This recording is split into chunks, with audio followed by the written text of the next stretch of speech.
A gente vai voltar a falar sobre aquele atentado contra a vice-presidente da Argentina, Cristina Kirchner, ontem à noite em Buenos Aires, aquela imagem aterrorizante, né, e filmada muito de perto, quando um suspeito, segundo os argentinos, um brasileiro, mãe argentina, pai chileno, ele trabalha lá como motorista de aplicativo, tinha uma manifestação ali na porta da casa da vice-presidente Cristina Kirchner a favor dela, está passando por um processo, houve um pedido de prisão por parte do Ministério Público, suspeita de envolvimento em corrupção e o sujeito se infiltrou no meio daqueles apoiadores, chega a talvez 5 centímetros do rosto da vice-presidente. E a gente percebe o movimento quando ele puxa o gatilho, a imagem, melhor a imagem do que eu explicando aqui. Olha, ele faz o movimento de quem atirou, não é? Mas, minha gente, por um absoluto milagre, a arma travou e não disparou. Tivesse disparado, ela provavelmente estaria morta a essa altura do campeonato. A gente vai conversar agora, mais uma vez, felizmente, com o professor de Relações Internacionais da ESPM, Leonardo Trevisan, que tira um tempinho para nos atender. Professor, bom dia, obrigado por nos atender mais uma vez. Bom dia, Rafael, bom dia a todos que nos escutam.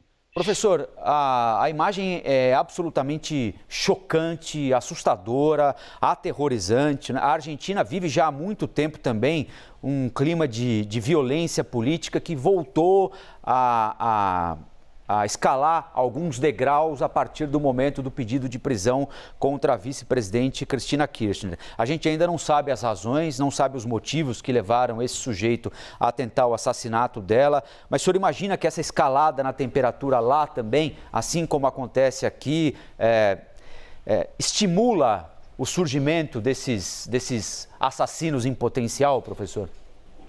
Olha, eu acho, Rafael, que você escolheu as palavras certas, né? A violência política subiu alguns degraus. É exatamente isso que aconteceu, né? O quadro na Argentina o quadro político na Argentina é um quadro de bastante tensão, algumas vezes redunda em violência nos manifestantes, mas nunca nós tivemos, desde o fim da ditadura militar na Argentina, que foi muito violenta, isso funcionou como uma espécie de antídoto. Nós não tínhamos tido manifestações desse perfil, o atentado direto a uma pessoa, querer matar uma pessoa, é aquela violência política de grupos antagônicos. Isso muito forte, mas ele não tinha subido esse degrau. É este o passo que é perigoso. Você tem toda a razão, né? O passo é perigoso porque ele se transforma, o que era apenas a manifestação política, a tensão política, ele se transforma em um ato em que o ato político é substituído pelo revólver, o ato político é substituído pela bala. Esse é o ponto, né? Graças a Deus, como vocês se referiram, o fato não se consubstanciou, a arma travou, melhor assim. Agora, de algum modo, esse é um salto desnecessário no quadro político e eu ouso dizer latino-americano. Não é de graça que todos os presidentes latino-americanos dos países vizinhos, ou pelo menos quase todos, manifestaram repúdio ao atentado, temendo que essa situação ultrapassasse suas fronteiras. Não há dúvida nenhuma que a porta da casa de Cristina se transformou em uma arena política, com manifestantes pró e contra. Ora, isto é este é o exercício da democracia. Coisa muito diferente é você imaginar a eliminação do teu oponente. Este é o ponto. Essa eliminação a Argentina não conhecia. Professor, agora até esse ato da Cristina Kirchner, por exemplo, de sair ali da casa dela para conversar, para apoiar, tirar foto com os apoiadores, isso também tem uma tendência a mudar depois disso que aconteceu, não é mesmo? A gente não sabe qual foi a explicação para essa arma travar, para ela não ter sido atingida por uma arma, um disparo muito próximo, mas a tendência, pelo menos que a gente está acompanhando, é que as coisas, a forma como ela cumprimenta apoiadores, até como outros políticos podem encontrar com apoiadores, pode mudar a partir desse episódio de ontem, não? Olha, Muriel, bom dia. O que de fato nós temos é um pouco do que você disse, né? Os políticos são, quando eles vamos dizer desse modo, né? São os ossos do ofício deles, né? Eles precisam dos eleitores e precisam se aproximar. Há uma sociedade do espetáculo em que tudo se transforma nas redes sociais, os políticos necessitam de todo esse aparato. Só que, ao lado disso, eles precisam de segurança pessoal. O que este fato confirma é que não é difícil. Desta vez a arma falhou, mas imagine se no próximo se a arma funciona. Então, de algum modo, esse é um alerta à segurança pessoal de todos os políticos. A história está repleta de atentados que mudaram o curso da história, está repleta disso. Não há dúvida nenhuma que esse quadro chama a atenção para uma maior proteção, e o que nós não sabemos é como é que o político vai fazer para fazer a foto, para conseguir a aproximação com seus eleitores e, ao mesmo tempo, preservar a sua segurança pessoal. É claro que essa tensão política tem outros aspectos. A Argentina vive uma crise econômica, tudo isso tem que ser lembrado. Mas, de alguma forma, a eliminação do oponente é impossível.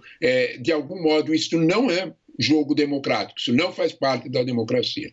Professor, o senhor lembrou de atentados que já aconteceram ao longo da história, enfim, algo excepcional, mas não incomum, a maior democracia do mundo, né? Os Estados Unidos já passaram por isso mais de uma vez, né? Mas alguns episódios têm acontecido agora com um pouco mais de frequência, né? De um tempo para cá. A gente teve a invasão ao Capitólio, que terminou com pessoas mortas, teve o atentado contra o presidente Jair Bolsonaro, que agora no dia 6 completa 4 anos, lá em Juiz de Fora, não é? Teve a morte daquele guarda municipal que comemorava o aniversário com motivos do PT por um simpatizante do presidente Bolsonaro, um guarda penitenciário. Agora tem esse episódio na Argentina. O que está acontecendo? Alguma coisa especial ou a gente está vendo uma repetição da história? A gente está vivendo um movimento específico, um período específico da história de mais violência, de mais intolerância ou a humanidade é assim? A tua pergunta é ótima, porque, de alguma forma, né, a gente levanta aquele papel incrível, né, que é qual é o papel do indivíduo na história. Né? Como é que um sujeito pega a história na mão e muda o curso? Né? Nós temos o exemplo mais forte, histórico, é a Primeira Guerra Mundial, né? O atentado de um estudante contra o arquiduque lá, Francisco Ferdinando, mudou a história, decretou a Primeira Guerra, acelerou o processo. Recente, nós temos os atentados, por exemplo, contra o Ronald Reagan, que foi um atentado muito violento, situações muito presentes, né? E o embaixador russo assassinado ao vivo, a cores, né? Tudo isso acontece. Nós temos essa violência política, ela está mais ou menos latente e ela é produto do desrespeito à democracia. Este ponto nós temos que deixar bem claro. A festa do militante petista, que foi impedida pela ação do militante bolsonarista, nós podemos colocar isso ao inverso, é a festa do desrespeito à democracia. Esse é o ponto. Nós não estamos mais suportando que aquele que pensa diferente de nós seja apenas um oponente. Nós estamos tratando como um adversário que precisa ser eliminado. Este problema é algo que não pode ser admitido.